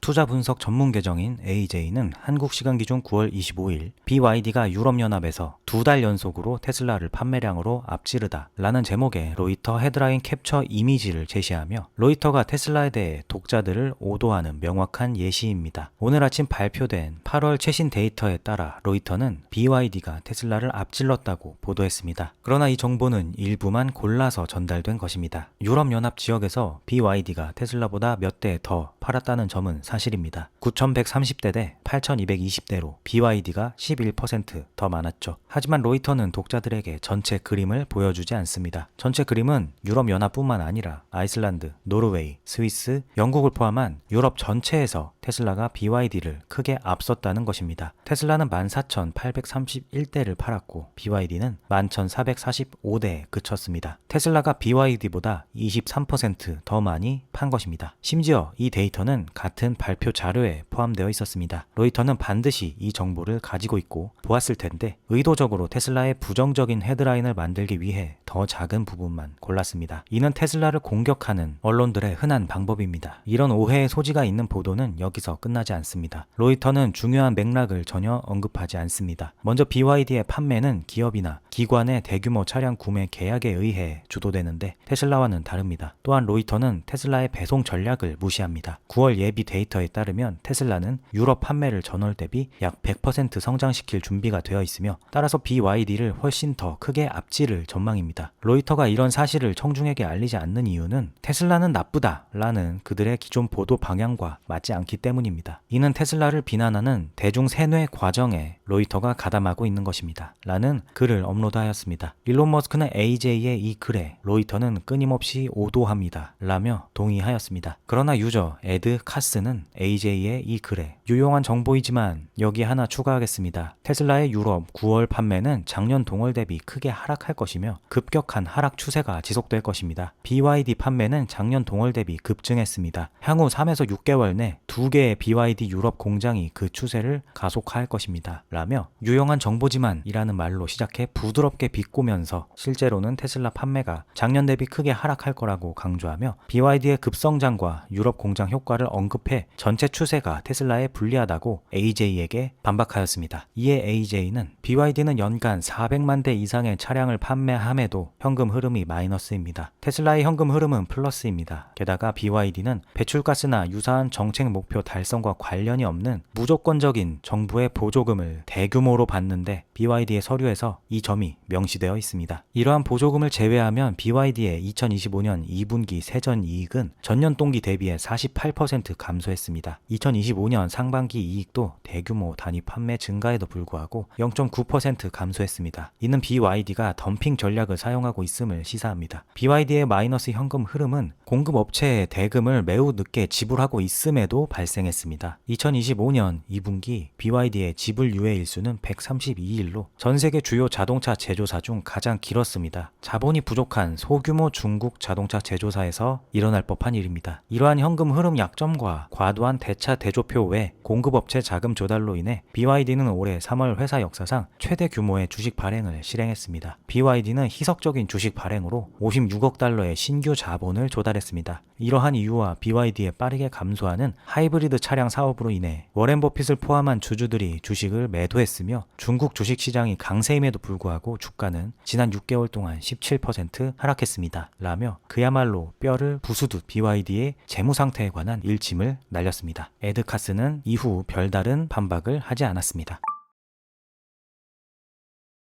XAI의 그록이 미국 정부기관 전반에 걸쳐 사용 승인을 받았습니다. 블룸버그의 보도에 따르면 XAI는 미국 총무청을 통해 그록을 미국 연방기관에 제공하는 계약을 체결했습니다. 연방기관들은 조직당 0.42달러의 그록 접근 권한을 구매할 수 있습니다. 이 가격은 일부 경쟁사보다 낮습니다. 예를 들어 오픈AI는 챗GPT 연방 접근에 연간 약 1달러를 청구합니다. 이 계약은 9월 25일 총무청이 발표한 것으로 즉시 발효되어 2027년 3월까지 지속됩니다. 이는 총무청의 원고부 전략 아래 이루어진 것으로 4월에 도입된 이 전략은 AI 같은 신기술 접근을 간소화하고 정부 효율성을 높이는 데 초점을 맞춥니다. XAI 공동 창업자 로스 노르데는 전담 엔지니어링 팀이 미션 성공을 보장하며 정부와 협력해 미국을 AI 선도국으로 만들겠다고 밝혔습니다. 일론 머스크는 이 소식과 관련해 폭스뉴스 디지털에 보낸 성명에서 XAI는 세계에서 가장 강력한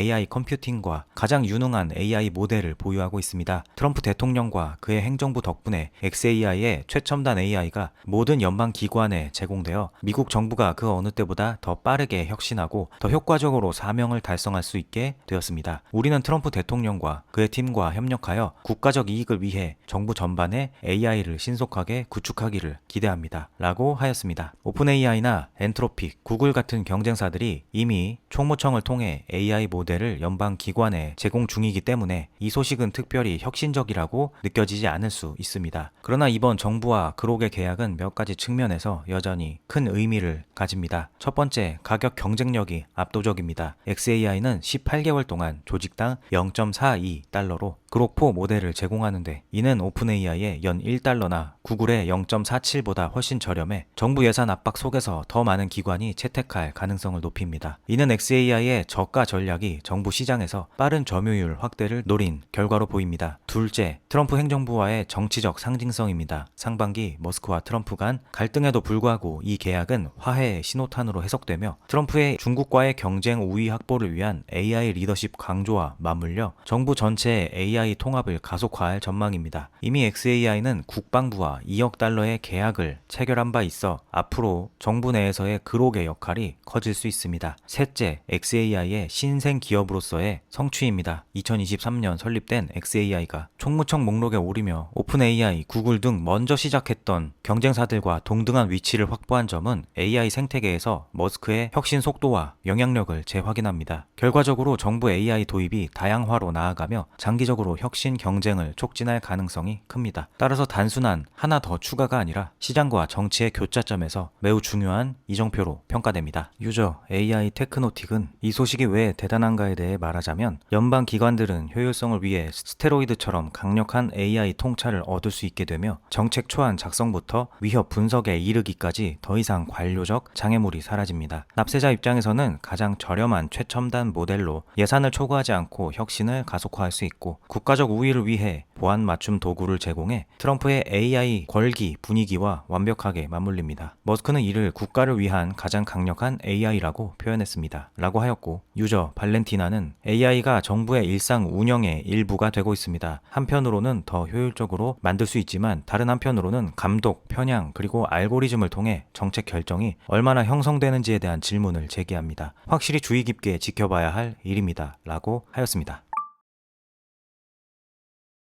테슬라의 언박스드 공정의 특허가 한국 시간 기준 9월 23일 미국 특허청에 의해 허가 및 공개되었습니다. 이는 기존 자동차 생산 방식을 혁신하는 내용으로 전통적인 조립 라인인 차체를 먼저 조립한 후 부품을 장착하는 것과 달리 언박스드 공정은 차체 패널과 서브 어셈블리를 병렬로 제작 조립합니다. 로봇 스테이션이 차량을 고정하고 AI 기반으로 부품을 정밀하게 맞추며 전체 사이클 타임을 10초 이내로 단축해 생산성을 극대화합니다. 테슬라의 언박스드 공정은 2023년 3월 1일 텍사스 기가팩토리에서 열린 테슬라 투자자의 날에 처음 소개되었습니다. 이 행사는 일론 머스크와 테슬라 경영진이 미래 생산 전략을 발표하는 자리로 차량 엔지니어링 부서장인 라스 모라비가 해당 섹션을 담당해 설명했습니다. 모라비는 기존 조립 라인의 비효율성을 지적하며 자동차 조립 방법은 지난 100년 동안 거의 변하지 않았는데 이는 정말 바보 같은 일입니다. 우리가 목표로 하는 대규모 생산을 하려면 제조 방식을 다시 생각하고 비용을 크게 줄이는 변화를 가져와야 합니다. 전통적인 생산 방식에는 마지막 조립 단계에서 문제가 생기면 전체 라인을 멈춰야 하고 그 과정에서 불필요한 대기 시간이 생겨 비효율적입니다. 우리의 언박스드 공정은 차에 더 많은 사람이나 로봇이 한꺼번에 일할 수 있게 해서 작업 공간을 더 잘 활용하고 제작 시간을 효율적으로 단축합니다. 이렇게 하면 로봇 자동화가 훨씬 수월해집니다. 우리는 부품들을 동시에 레고처럼 쉽게 연결해서 생산 과정의 복잡함과 시간을 줄입니다. 차세대 차량을 현재 모델 3나 모델 Y의 절반 가격으로 만들 수 있을 거라 기대하고 공장 면적을 40% 줄일 수 있습니다. 라고 한 바 있습니다. 테슬라 인플루언서 알렉스는 이 소식에 생산 엔지니어로서 제 직장 생활의 대부분을 제조시설에서 보낸 사람으로서 언박스드 공정이 게임 체인저라는 점을 아무리 강조해도 지나치지 않습니다. 테슬라가 이걸 실현하면 생산 비용이 너무 급격히 떨어져 경쟁사들이 시장에서 사라질 것입니다. 완전히 지워질 것입니다. 제품이 우수한 상태를 유지하면서 비용이 훨씬 줄고 매우 낮은 가격으로 수요가 기하급수적으로 증가할 테니까요. 테슬라와 경쟁할 방법이 더 이상 없습니다. 이는 모든 것을 바꿔놓을 것이며 거대한 패러다임의 전환입니다. 많은 사람들이 다른 자동차 제조사들이 이 공정을 복제할 수 있느냐고 묻는데 제 답변은 다음과 같습니다. 이론적으로는 가능하지만 이를 달성하려면 테슬라처럼 깊고 타협 없는 수집 통합이 전제 조건이 됩니다. 그리고 이를 위해서는 회사 전체를 재창조해야 하며 부품 제조와 설계 방식, 사용하는 공급업체, 생산 시설 운영 방식을 모두 바꿔야 합니다. 과거 테슬라가 복제된 영역들을 보면 이는 생산 프로그램의 작은 부분들일 뿐입니다. 예를 들어 기가 캐스팅처럼요. 하지만 테슬라의 생산이 공급 구조와 기술을 포함해 전체적으로 수직적으로 복제된 사례는 단 하나도 없습니다. 언박스드 공정은 공정 자체에만 관한 것이 아니라 공정에 들어가는 부품들에도 관한 것이며 구현의 가장 큰 복잡성은 바로 여기에 있습니다. 이러한 부품들을 처음부터 개발하고 공급업체를 찾는 것은 매우 비용이 많이 들고 많은 시간이 걸립니다. 즉 경쟁사가 수직 통합을 포함한 언박스드 공정을 완전히 구현하는 타협 없는 길을 선택하더라도 공급 구조에 이를 적용하는데 최소 10년에서 20년이 걸리고 비용은 급격히 증가할 것입니다. 수직 통합을 건너뛰면 훨씬 더 오래 걸리고 불확실한 결과로 누가 그걸 감당할 수 있을지 자문해야 합니다. 언박스드 공정에 필요한 깊은 수직 통합의 전제 조건은 다른 제조사들 사이에 어디에도 존재하지 않으며 지금까지 아무도 이를 복제하려 시도조차 하지 않았습니다. 그래서 진짜 경쟁을 보기는 어렵고 오히려 다른 제조사들의 더 빠른 몰락을 볼 가능성이 큽니다. 라며 감탄 또 감탄하였습니다.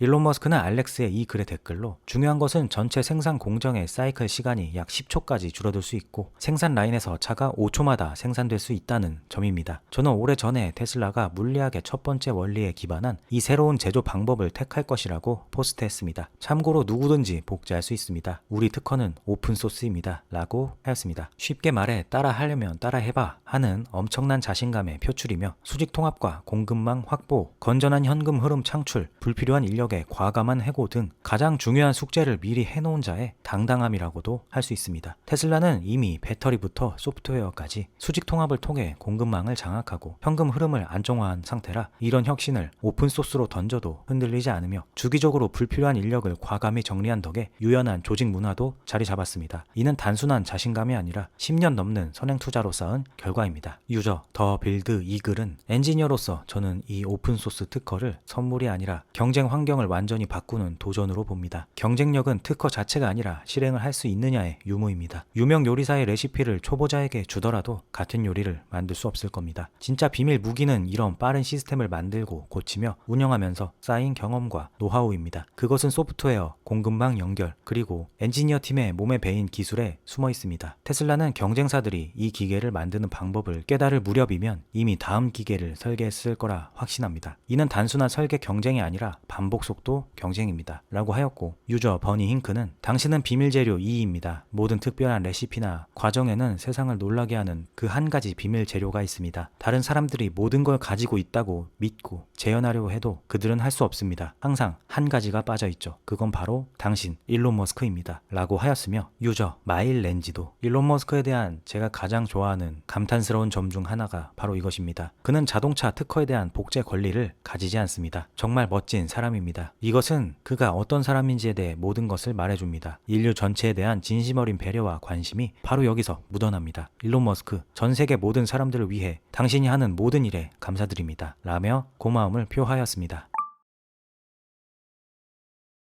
기관들의 목표 주가 상향 소식만 최근 벌써 세 번째 전해드릴 정도로 기관들의 목표 주가가 미쳐 날뛰고 있습니다. 웨드부시 증권의 분석가 댄 아이브스도 9월 26일 테슬라의 목표 주가를 500달러에서 600달러로 상향 조정하였습니다. 이는 테슬라의 AI 중심 성장 가속화에 대한 낙관적인 전망을 반영한 것으로 자율주행 기술과 로보틱스 분야에서 테슬라가 혁신적인 변화를 맞이하고 있으며 투자자들이 이를 과소평가하고 있다고 판단하였습니다. 특히 그는 연방 규제 장벽의 완화, 로보택시 사업의 미국 내 빠른 확대로 테슬라의 AI 및 자율주행 기회가 최소 1조 달러 규모로 평가될 것으로 보며 낙관 시나리오에서 2026년 초 2조 달러, 연말 3조 달러 시가총액 도달이 가능하다고 보았습니다. 댄 아이브스는 금요일에 투자자들에게 보낸 새로운 메모에서 일론 머스크는 이제 전시 CEO로서 테슬라를 다음 성장 단계로 이끌고 있으며 우리는 로보택시가 내년 내 미국 30개 이상 도시로 적극적으로 출시될 것으로 예상합니다. 테슬라의 AI와 자율주행 기회만으로도 최소 1조 달러 규모로 평가되며 앞으로 1년간 트럼프 백악관 아래에서 이러한 핵심 전략이 빠르게 추진될 것으로 전망합니다. 머스크와 팀이 지난 몇 년간 FSD와 자율주행 관련으로 마주했던 연방 규제의 복잡한 실타래가 트럼프 행정부에서 시원하게 풀어질 것으로 보입니다. 트럼프는 AI 무기 경쟁에서 미국이 중국을 앞서게 하기를 원하며 자율주행 기술이 AI 승패를 가르는 핵심 요소입니다. 테슬라는 로보택시 분야에서의 주요 역할을 할 것입니다. 우리는 낙관 시나리오에서 테슬라가 2026년 초 2조 달러 시가총액에 도달하고 자율주행 및 로보틱스 로드맵의 본격 대량 생산이 시작되면서 2026년 말 3조 달러까지 이룰 수 있을 것으로 믿습니다. 테슬라 스토리에서 AI 가치 평가가 풀리길 시작할 것이며 우리 견해로는 FSD와 자율주행이 테슬라 설치 기반에 침투하고 미국 내 사이버캡 가속화가 머스크 팀의 황금 거위 역할을 하면서 다음 6개월에서 9개월간 테슬라의 AI 주도 가치평가 행진이 시작될 것으로 봅니다. 단기적으로는 전 세계적으로 수요가 안정화되고 있으며 중국 수요 개선으로 테슬라는 월가의 3분기 인도량을 상회할 것으로 예상합니다. 테슬라가 2026년에 고객 기반의 새로운 모델을 출시할 계획이기 때문에 분기별 50만 대 수준의 인도량을 회복하는 것이 중요할 것입니다. 유럽 시장은 여전히 취약한 상황이지만 테슬라는 이제 수요 개선 조짐을 보이고 있으며 2026년까지 더욱 탄탄한 성장세를 보일 것으로 예상됩니다. 됩니다. 라고 하였습니다. 도이치뱅크의 에디슨 유 분석가 또한 9월 26일 테슬라의 목표 주가를 345달러에서 435달러로 상향 조정하며 매수 등급을 유지했습니다. 이는 3분기 배송 보고서를 앞두고 예상보다 강한 볼륨 성과와 일론 머스크의 로보택시 및 옵티머스 휴머노이드 봇 전략에 대한 명확한 포커스를 반영한 것으로 최근 보상 패키지 승인으로 불안 요소가 제거됐다는 판단입니다. 이로 인해 테슬라가 물리 세계의 AI 분야 리더로 혜택을 볼 전망이며 로보택시와 휴머노이드 로봇 사업에 대한 가치를 감안해 전체 목표 주가를 조정했다고 그들은 밝혔습니다. 여기서 끝이 아닙니다. 며칠 전 375달러에서 450달러로 테슬라 목표 주가를 올렸다고 소개해드린 미즈호 증권 분석가 BJ 라켓씨가 오늘 또 테슬라에 대한 목표가를 450달러에서 600달러로 4일 만에 추가 상향 조정했습니다. 추가 상향 조정에 대한 이유는 따로 언급되지 않았으며 코멘트가 나오는 대로 소개해드리도록 하겠습니다.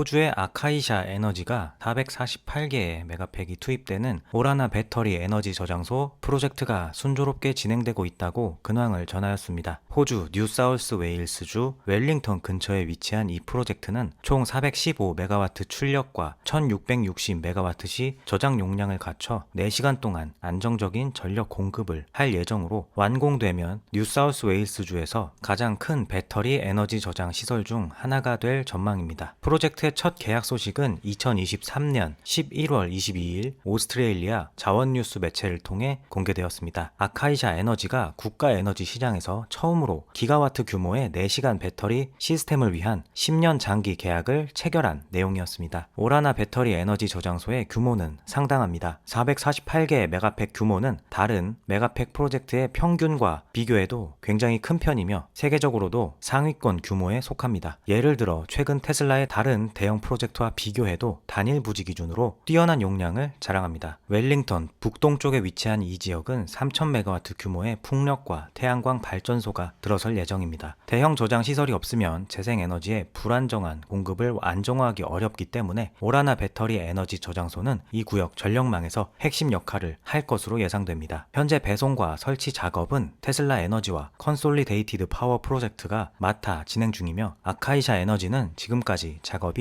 순조롭고 안전하다고 평가합니다. 완공은 2026년 중반으로 예정돼 있으며 상업 운영이 시작되면 오라나 재생에너지 구역의 전력을 주 전력망에 효과적으로 연결할 것입니다. 프로젝트 책임자인 베로니카 웨그만은 2024년 7월 인터뷰에서 오라나 프로젝트의 부채 자금 조달을 성공적으로 마무리지어 매우 기쁘고 이제 본격 건설 단계로 나아간다고 밝힌 바 있으며 이 프로젝트는 호주의 재생에너지 전환을 가속화하는 모범 사례가 될 것으로 보입니다. 유저 사이먼 P는 오라나 배터리 에너지 저장 단지를 위해 이미 224개의 테슬라 메가팩이 배송된 것은 중요한 성과입니다. 이 프로젝트는 뉴사우스 웨일스주의 필수적인 전력망 안정성과 에너지 독립성을 가져올 것입니다. 이러한 효율적이고 대규모 저장 솔루션이 현대 전력망에 매우 중요하다는 것은 분명합니다. 보고된 순조로운 진행 상황이 매우 고무적입니다. 라고 하였고 유저 칼 미라도 인상적인 규모입니다. 448개의 메가팩으로 415메가와트와 1660메가와트시를 달성하는 것은 뉴사우스 웨일스주의 전력망 안정성을 위한 중요한 단계입니다. 테슬라는 대규모 저장 시스템을 빠르게 추진하고 있습니다. 라고 하였습니다. 유저 도나 라딕 또한 이 프로젝트의 규모는 정말 놀랍습니다. 테슬라의 재생에너지 분야 참여가 점점 확대되고 있음을 보여줍니다. 호주는 에너지 전환의 선두에 서 있습니다. 라고 하였습니다.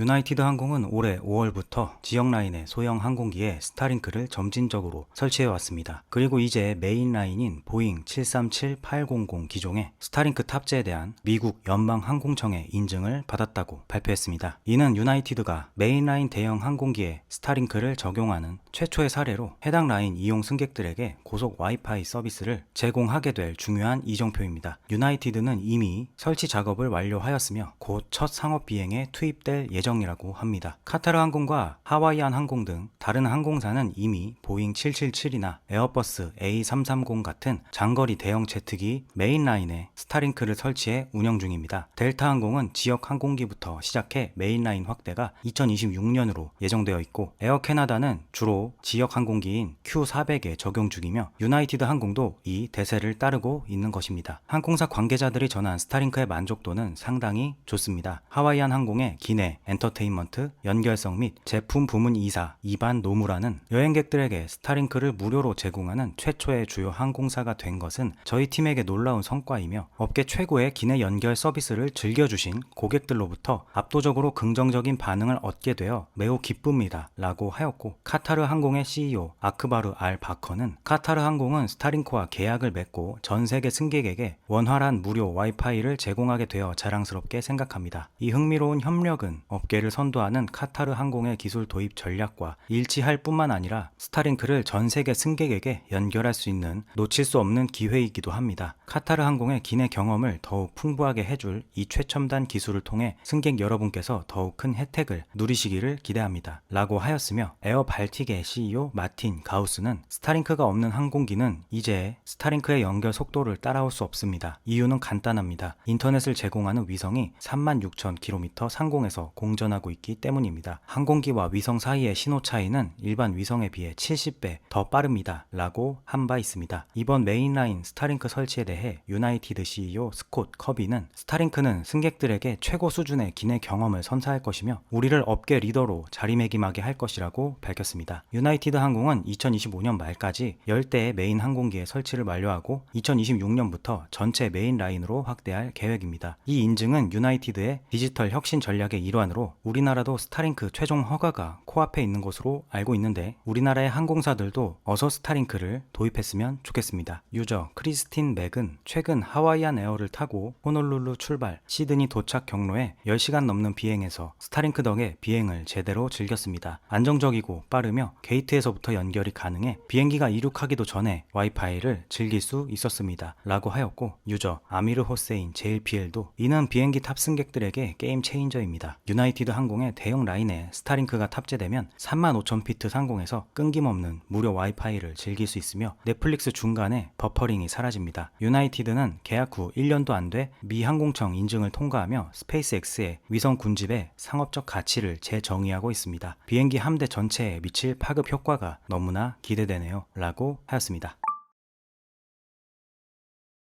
엔비디아의 젠슨 황이 B2G 팟캐스트에 출연하여 최근 산업 동향에 관한 여러 가지 이야기를 진행하였고, 그중 일론 머스크에 관한 발언이 있어 소개드립니다. 진행자는 당신은 우리나라에서 가장 세계적인 시스템 구축자는 아마 일론 머스크일 거라 말했습니다. 우리는 XAI의 콜로서스 1에 대해서 이야기한 바 있는데, 그곳에선 수십만 개의 H100과 H200을 일관된 클러스터로 세우는 작업을 하고 있었습니다. 이제 그들은 콜로서스 2를 작업 중인데 50만 개의 GB 칩과 수백만 개의 H100 칩을 이용해 일관된 클러스터로 만드는 겁니다. 일론 머스크가 다른 누구보다 먼저 기가와트 규모에 도달할 거라고 해도 놀라지 않을 겁니다. 당신의 생각은 어떠십니까? 라고 물었고, 이에 젠슨 황은 알다시피 이 AI 슈퍼컴퓨터들은 매우 복잡한 것들입니다. 기술이 복잡하고 조달 과정이 복잡하며 재정 문제 때문에 더 어렵습니다. 건물을 확보하고 전력을 공급하는 것도 복잡합니다. 모든 것을 건설하고 가동하는 과정은 인류가 직면한 가장 복잡한 시스템 문제입니다. 그래서 일론은 큰 이점을 갖고 있습니다. 그의 머릿속에는 모든 시스템이 상호작용하고 상호 의존성이 하나의 머릿속에 모두 들어가 있습니다. 재정적인 파워는 두말할 것도 없죠. 그래서 그는 큰 GPT입니다. 그는 자신만의 대형 슈퍼컴퓨터입니다. 그는 궁극적인 GPU입니다. 그래서 그는 큰 이점을 가지고 있습니다. 그는 큰 긴박감을 가지고 있고 진심으로 건설하고자 하는 열망이 있습니다. 그래서 의지와 기술이 결합되면 믿을 수 없는 일들이 일어납니다. 정말 독특합니다 라고 답하였습니다. 이에 일론 머스크는 해당 소식을 인용하며 1.2기가와트의 XAI라며 백투더퓨처의 1.21 기가와트 밈으로 화답하며 우리는 그만큼 엄청난 에너지를 다루겠다는 야심을 표하였습니다. 유저 톰은 그 수준의 컴퓨팅 파워라면 질병에 관한 새로운 치료법과 잠재적 완치가 가능해질 수 있습니다. 미래는 밝을 것입니다 라며 기대하였고, 유저 로드 독은 이런 컴퓨팅 파워는 SF 작품에나 존재하고 생전에 일어나지 않을 거라고 생각했습니다. 그런데 일어났습니다. 우리는 놀라운 시대에 살고 있습니다. 일론 고맙습니다 라고 하였습니다. 그럼 이번 영상은 여기까지 하겠습니다. 저는 다음 영상에서 찾아뵙겠습니다. 시청해주셔서 감사합니다.